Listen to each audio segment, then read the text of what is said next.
Retaliation for taking my life like this and getting rich off it all these years in total pathological lying.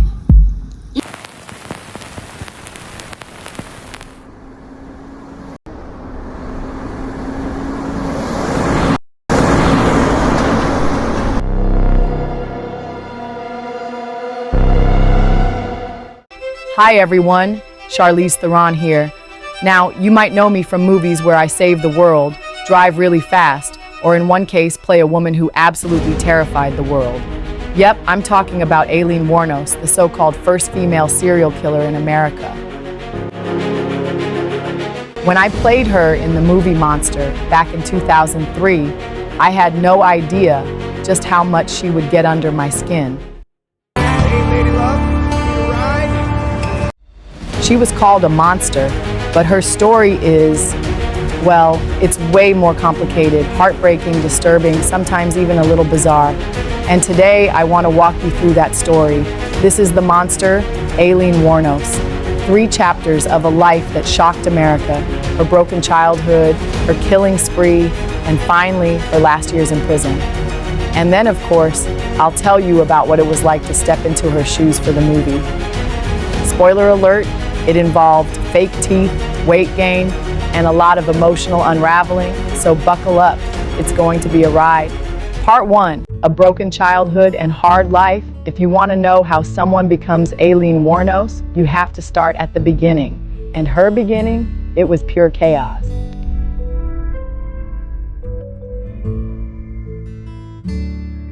Rochester, Michigan.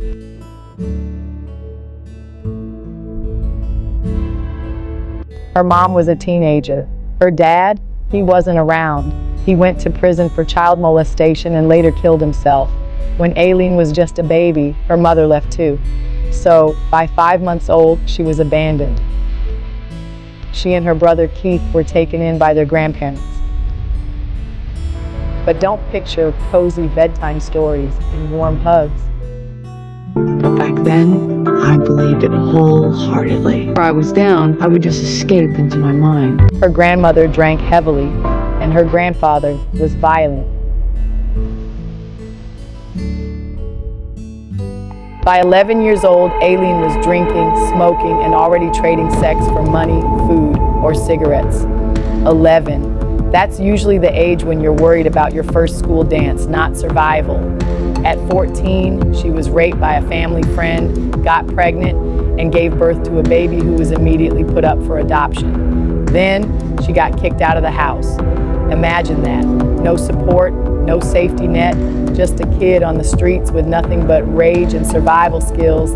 And that's really the foundation of who Aileen became, a person who felt the world had thrown her away. So why should she play by its rules? She started hitchhiking, drifting across the country.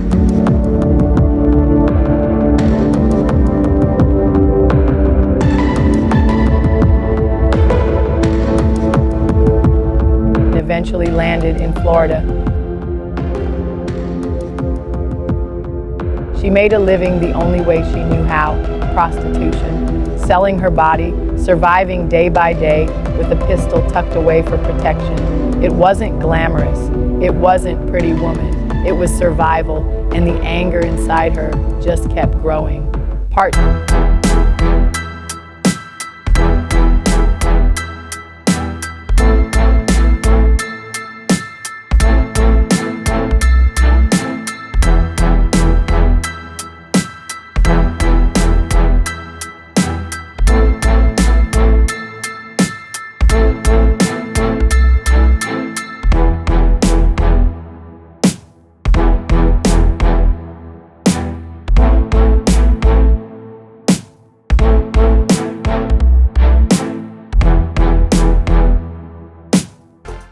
Aileen was living in Florida, working the highways as a prostitute. And in 1986, something big happened. She met Tyria Moore, a hotel maid. For Aileen, this was love, real love. Tyria was her anchor, her partner. She gave Aileen something she'd been searching for her entire life, someone to belong to.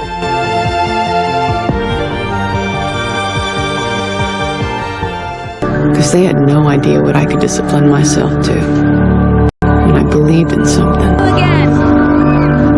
And I believed in her. I need to sit down. But love doesn't pay the bills. Aileen was determined to take care of Tyria, so she kept working the streets, and that's where things spiraled. Between 1989 and 1990, Aileen killed 7 men. 7. Her victims were mostly middle-aged men she picked up while hitchhiking or prostituting. Now, Aileen claimed it was all self-defense, that each man tried to assault her and she fought back. Given her history of abuse, it wasn't hard to imagine her feeling trapped and threatened. But prosecutors painted a different picture. A woman who killed for money, revenge, or just rage. She used the same gun, stole their cars, pawned their belongings. And honestly, she wasn't very careful. She was seen driving their cars, pawning things in her own name. Not exactly criminal mastermind material. The media, of course, went wild. The idea of a female serial killer was shocking, and Aileen became the headline, America's first female serial killer. They labeled her a monster, which only fed the legend. And here's the really tragic part.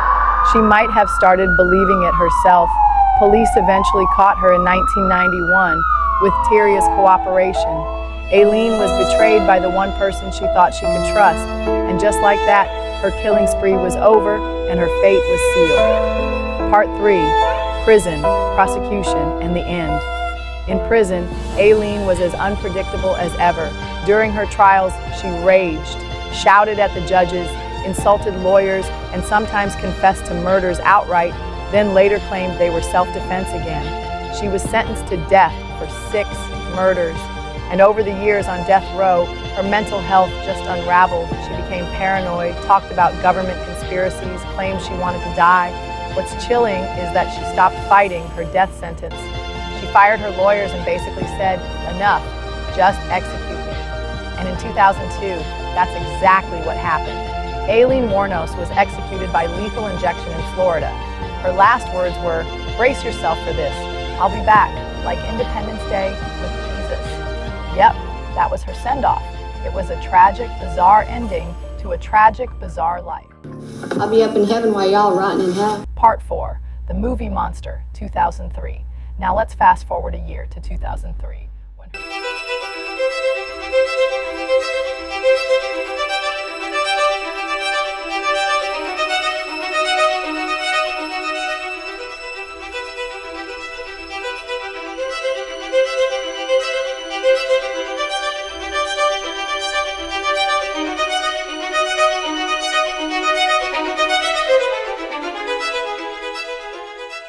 I'll be up in heaven while y'all rotting in hell.